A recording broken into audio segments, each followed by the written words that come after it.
सर्वेभ्यो नमो नमः। मैं doctor Chandrakishore Shastri, Brahmavart PG college, Mandhana, Kanpur, Uttar Pradesh से। आज हम बात करेंगे भाषा विज्ञान के स्वरूप, मुख्य अंग और उसकी उपादेयता विषय पर, जो बीए तृतीय वर्ष के पंचम सेमेस्टर अंतर्गत द्वितीय प्रश्न के पाठ्यक्रम में है। तो आइए जानते हैं कि भाषा विज्ञान का स्वरूप, उसके मुख्य अंग और उसकी उपादेयता क्या है। भाषा मानव संवाद का सबसे शक्तिशाली माध्यम है और भाषा विज्ञान इसके वैज्ञानिक अध्ययन का विषय है।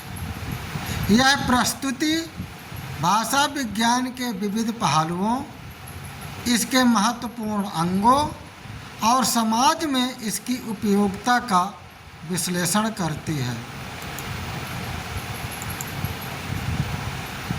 तो सबसे पहले हम बात करते हैं भाषा विज्ञान, परिभाषा और स्वरूप क्या है।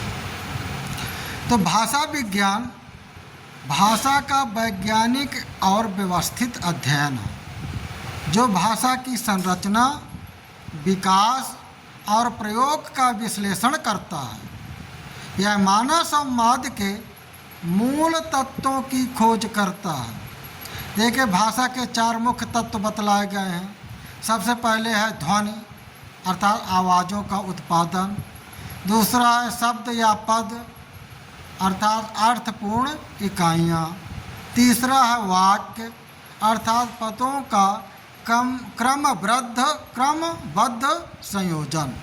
और चौथा है अर्थ, अर्थात संप्रेषित संदेश का तात्पर्य।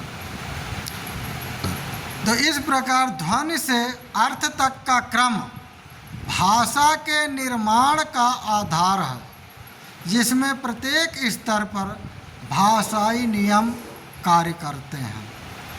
तो देखते हैं भाषा विज्ञान के मुख्य अंग। इस विषय पर बात करते हैं, कौन कौन से मुख्य अंग हैं भाषा विज्ञान के।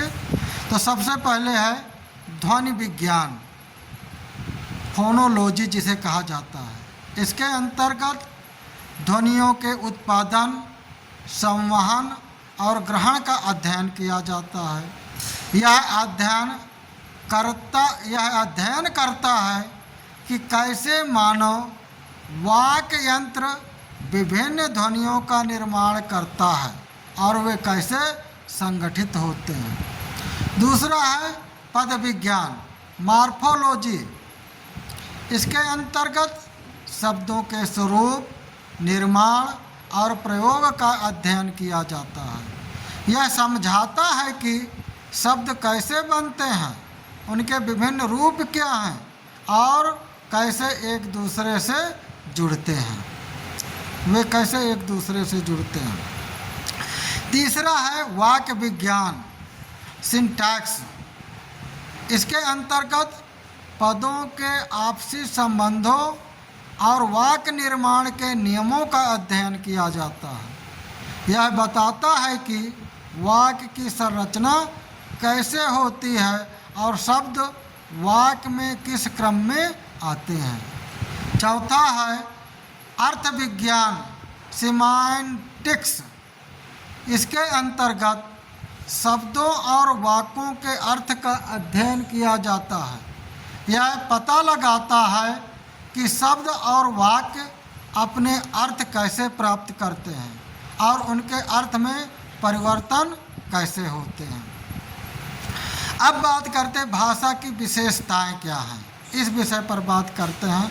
तो सबसे पहले मानव विशिष्टता की बात आती है। भाषा मनुष्य की अनूठी क्षमता है, जो नियमबद्ध, संयोजनीय और अर्थपूर्ण होती है। पशु पक्षियों के संकेत इतने जटिल नहीं होते। दूसरी बात आती है संचार का माध्यम। भाषा संचार का माध्यम है। कैसे? भाषा विचारों, भावनाओं और ज्ञान के आदान प्रदान का सबसे सशक्त साधन है। तीसरी बात है परिवर्तनशीलता की, अर्थात भाषा समय, स्थान और समाज के अनुसार निरंतर परिवर्तित होती रहती है, इसलिए वह जीवंत है। अब बात करते हैं इसके विविध रूप, अर्थात भाषा के अनेक रूप होते हैं, जैसे बोली, उपभाषा, शैली और लिपि, जो सामाजिक विविधता को दर्शाते हैं। अब बात करते हैं भावाभिव्यक्ति के साधन। सबसे पहले शब्द और वाक्य की बात करते हैं कि भावों का प्रत्यक्ष संप्रेषण करते हैं, मौखिक और लिखित दोनों रूपों में। ये हमारे विचारों और भावनाओं को सटीकता से व्यक्त करने के प्राथमिक साधन हैं। अब बात करते हैं लय, छंद और उच्चारण की। तो भावों को अधिक प्रभावशाली बनाते हैं। इनके माध्यम से भाषा में सौंदर्य और आकर्षण उत्पन्न होता है।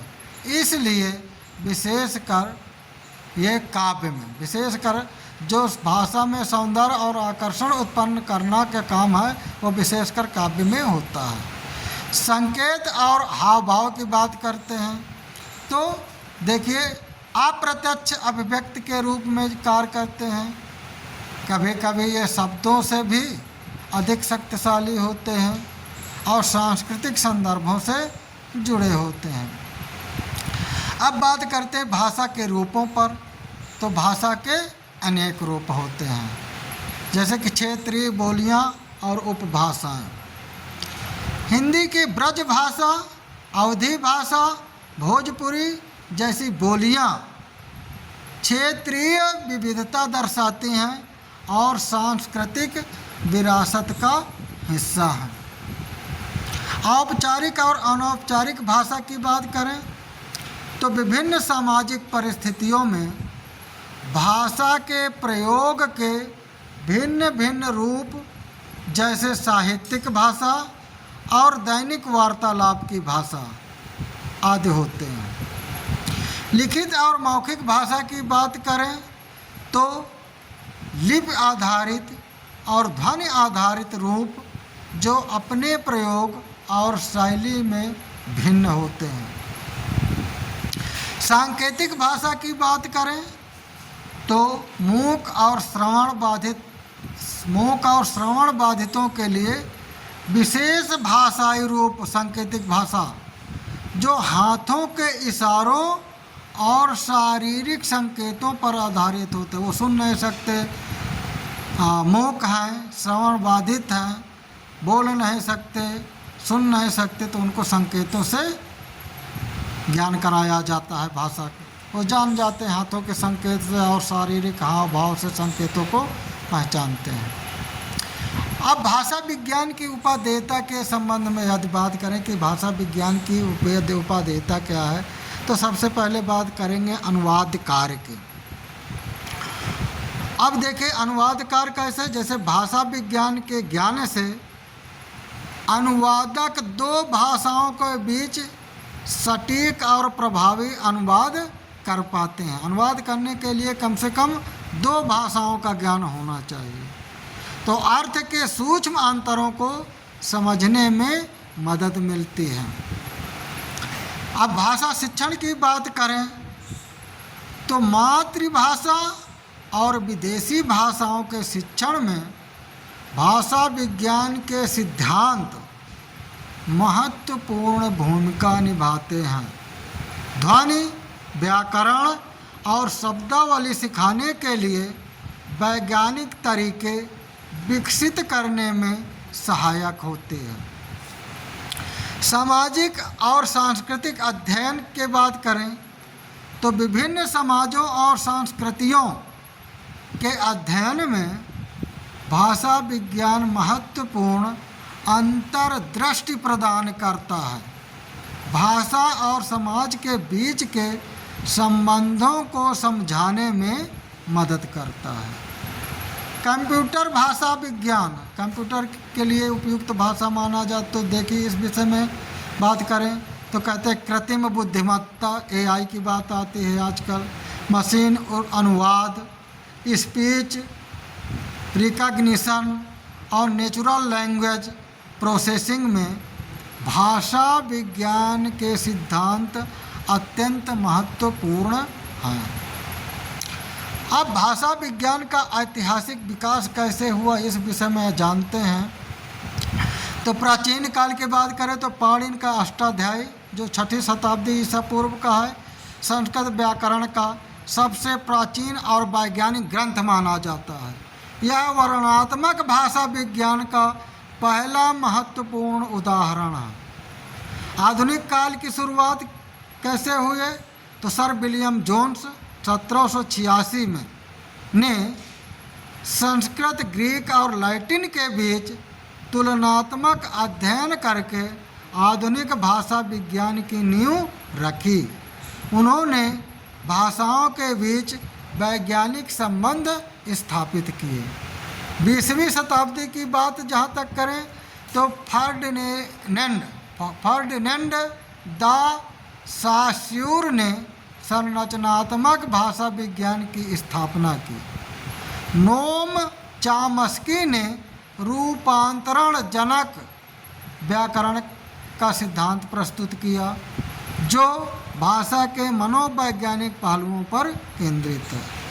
वर्तमान युग की बात करें तो आज कंप्यूटेशनल लिंग्विस्टिक्स, कार्पस लिंग्विस्टिक्स और सोशियो लिंग्विस्टिक्स जैसे क्षेत्रों का विकास हुआ है जो आधुनिक तकनीक और समाज से जुड़े हैं। अब भाषा विज्ञान के अध्ययन क्षेत्र क्या है इस विषय में बात करें तो सबसे पहले ध्वन्यात्मक संरचना की बात आती है कि भाषा की ध्वनियों का वर्गीकरण, उच्चारण, स्थान और प्रक्रिया, स्वर और व्यंजन के अंतर और स्वरों के उतार चढ़ाव का अध्ययन कैसे किया जाता है। शब्द निर्माण की बात करें तो उपसर्ग, प्रत्यय, समास आदि के माध्यम से नए शब्दों के निर्माण का अध्ययन और शब्दों के व्याकरणिक रूपों तथा उनके परिवर्तनों का विश्लेषण किया जाता है। वाक्य संरचना की बात करें तो वाक्य के विभिन्न प्रकार, वाक्य के घटक और उनके बीच संबंध, वाक्य परिवर्तन के नियम और विभिन्न भाषाओं में वाक्य संरचना के अंतर आदि का अध्ययन किया जाता है। सामाजिक भाषा विज्ञान की बात करें तो समाज और भाषा के बीच में क्या संबंध है, भाषा परिवर्तन का सामाजिक कारकों का प्रभाव और विभिन्न सामाजिक समूहों की भाषाई विषमताओं या विशेषताओं का अध्ययन किया जाता है। मनोभाषा विज्ञान के विषय में बात करें तो भाषा अधिग्रहण, भाषा प्रसंस्करण और मस्तिष्क में भाषा के कार्य का अध्ययन, बच्चों में भाषा विकास और भाषा